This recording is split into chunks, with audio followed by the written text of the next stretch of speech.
that leads us to. Oh gosh, here we go. That leads us to. Here it's well, been. Look, he just hold won't on, go it's away. been 7 Just days go since away, we talked Tom. about him. Just go away, Tom, and we won't talk about it. You see, he loves, and this gets back to, remember when he was in Miami and he was asked about possibly being the quarterback of the Dolphins, and he didn't say, no, they have a quarterback, no, I'm retired. He gives this non-answer that sparks speculation. I talked to somebody who would be in a position to have a pretty good idea of what Brady is thinking, and I was told in the aftermath of that, he is done. He's not playing. Right. But Right. he likes this stuff. He likes this. He likes being the topic of conversation. He likes being the guy that continues to hover over the sport. He likes it when, and I get, it's good to know that deep inside that cyborg visage, you can take whatever pronunciation you want, there is a real boy who has the same dumb emotions that motivate so many others. He just likes to be talked about. He likes it when he's the center of attention, and now he is. And this is where it gets a little weird, but look, when you know now what they knew then, how do you not at least keep an eye on the possibility of Brady being there, break glass in event of emergency option? Because if Garoppolo can't go, they got an emergency. And it's either Brian Hoyer or Aiden O'Connell. I'd rather bust the glass and go with Tom Brady. So that isn't going anywhere, primarily because he's about to become a partial owner of the very team that is in the middle of this situation. You can't make this stuff up. It's amazing. Of all the teams in the NFL, right, the one he's about to become part owner of is the one team that would particularly have a need for him if the quarterback they signed, who was his tormentor in New England until he reportedly insisted they get rid of the guy, is now the quarterback, and if he can't play, they need Tommy. It's unbelievable. It is really unbelievable. When you lay it out there, you're right. You can't, it's like, real life beats a Hollywood script, and it is pretty unbelievable. I think, one, with like Brady, hey, again, I'm not mad at him for getting involved or being in the news here. He's got a lot of money. He's trying to invest it the right way, whatever. I'm sure this is one of the better investments out there. You can't put it all in a bank. All right. Yeah, he likes to stay in the news. Don't put it in FTX. Yeah, don't do that one. That might have been wrong. I like you. I know there was a time where I think he was keeping some options open early on in the offseason and still, hemming and hawing about maybe I'll play, but no too many people around him that the door is shut, or at least that's what he's told people. And listen, there's other years we've heard the opposite, and that's what's happened. The door was open, and he came back and played. This one seems to be shut for good from everybody I've heard from around the situation and all of that. But like you said, there's history here. And that's where it's a little different than your normal case. Okay, so he's the owner of the team, and that's going to complicate things, I'm sure, and you can dive into that better than me, Mike. But, this is a team where it's his favorite offensive coordinator in the history of Tom Brady's career. He loved Josh McDaniels. It's a bunch of people that know Brady and what he's all about. So, to your point, if the SH ...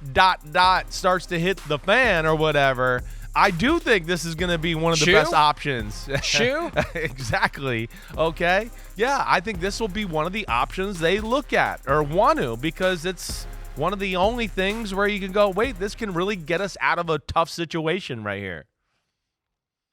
Yeah, and again, I think he likes the fact that it's going to be the topic of conversation, and he'll give non-answers about it and laugh about it and never slam the door, because he likes. And look, I understand, and this is a very human dynamic to all of this. The train is going to leave the station in a couple of months here on the 2023 football season, the first football season since the first time he put on a helmet when he was a kid, that the game is going on without him. And it's not going to pause. It's not going to stop. It's not going to flinch without him. It's just going to keep going.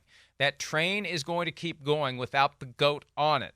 So to the extent that he can maybe create the impression for anyone else or even for himself that the GOAT's going to be on that train, at least for now, maybe that helps him deal with it, because this is going to be a hell of an adjustment. You've talked about it earlier, what it felt like that first year after your career was done. Think about what it's like for a guy that's been in the NFL for more than half of his entire time on earth. He's pushing 46, and he's been in the NFL for more than half of his years. That's got to be tough to deal with. But this leads to the whole complication that arises from this ownership deal. Now, silly me. And here's one of the reasons why I thought it would be no big deal for him to become a partial owner of the Raiders and then play for the Raiders whenever he felt like it. That was the heart of the crackpot scheme that Stephen Ross came up with last year in Miami. Right. Step 1, partial owner of the team. Step 2, we acquire his rights from the Buccaneers and he becomes our quarterback. Like no big deal. Like it's easy. So I assumed that as they crafted this plan, and we have since learned, given the tampering penalties that were imposed against the Dolphins, that this was indeed the plan. They hadn't really thought the plan through. Because now we know, and this comes from multiple reports, that once he becomes an owner of the team, he needs a unanimous 32-0 vote from ownership to allow him to play. And my first thought was, well, that's kind of stupid.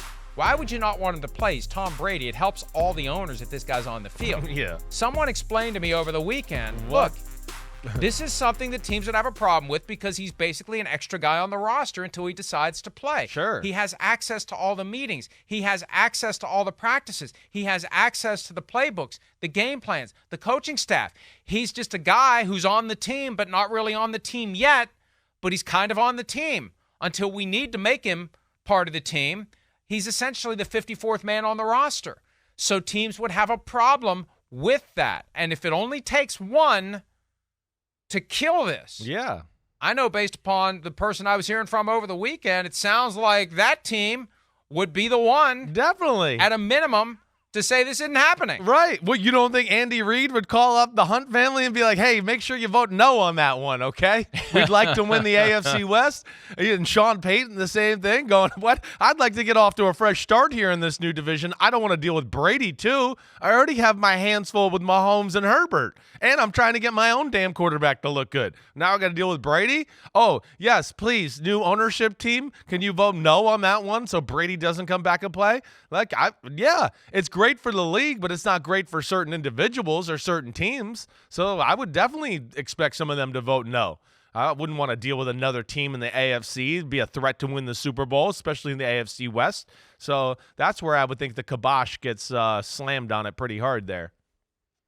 And the beauty of this, and the team that I was referring to is not in the AFC West, but when you look at the other three teams in the AFC West, they all have a connection or a reason or a precedent that would suggest that they would do exactly that, say no to Tom Brady coming back and playing.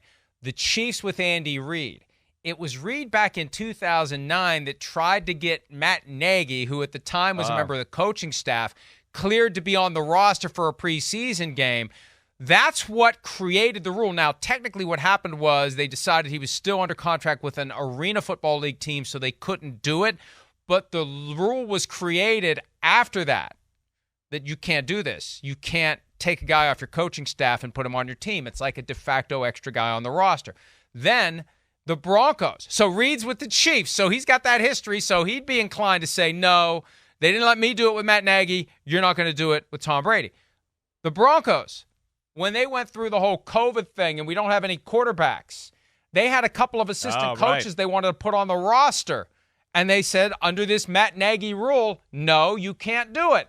They're there. It's not right. It's not like signing a guy off the street. This is a guy who's already in the building. He's got an unfair advantage. These guys can't do it. So the Broncos would have perfect cover to say, no, we weren't allowed to do it.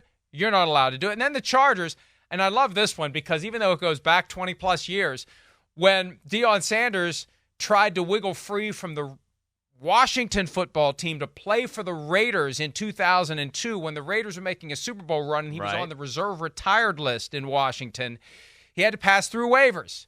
And the team that successfully claimed him on waivers was the Chargers to keep him from playing for the Raiders. Right. So yeah, it's all, I mean, yeah, those three teams, one of those three teams is definitely saying no if it's a 32-0 vote that's required. So once he becomes owner, and this is the simple solution, Chris, if he wants to keep the door open at all, even the slightest crack, just don't buy a piece of the team now. Yeah.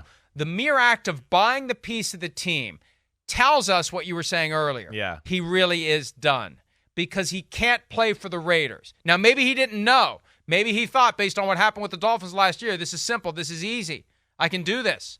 But he now knows. If he's paying attention to the stuff that's out there, he knows. Well, yeah. So if he goes through with this Right. and they approve it, there's no way he can come back because they wouldn't allow him to come back unless he's sold out in his interest in the team. Agreed on everything you said there. And I would think he knows because, Don Yee represents himself, represents Brady, and I would think he knows that story there. That's to me where, you come to the realization with it, he knows what's going on here with the Garoppolo situation, and he's getting the ownership stake here.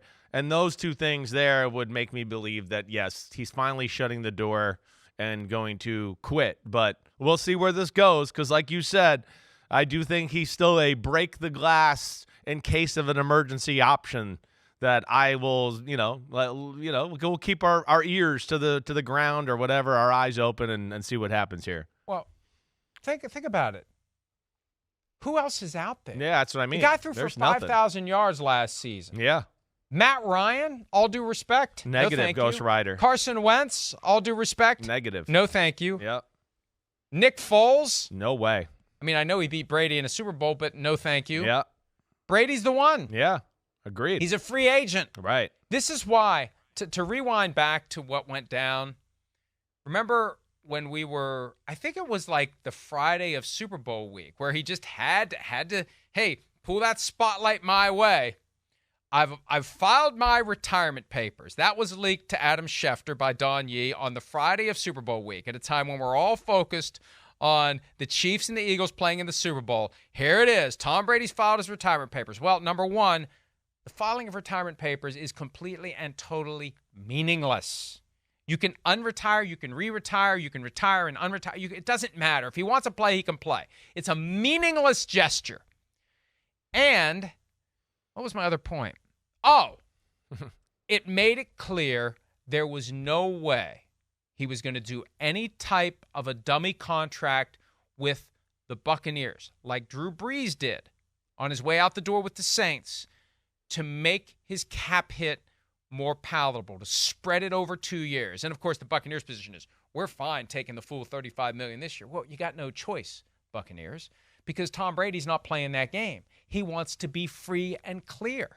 And he was and is and will continue to be a free agent who can, if he wants to, sign with any team at any time.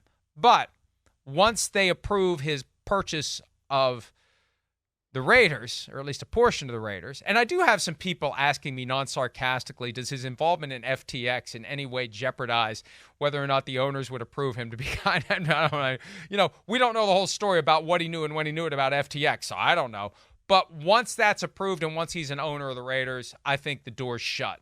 I think because at that point, you're crossing that bridge and it's going to be almost impossible to go back. Yeah, you lose your power there. Once you cross that bridge, you lose the power of what you say. And like you said, you got to rely on the other owners now to give you some power back if you decide you want to play. So we'll see where it goes. Nonetheless, this Garoppolo situation, when he can get on the field, the spot he's putting the Raiders in is fascinating, and we're going to have our eye on it.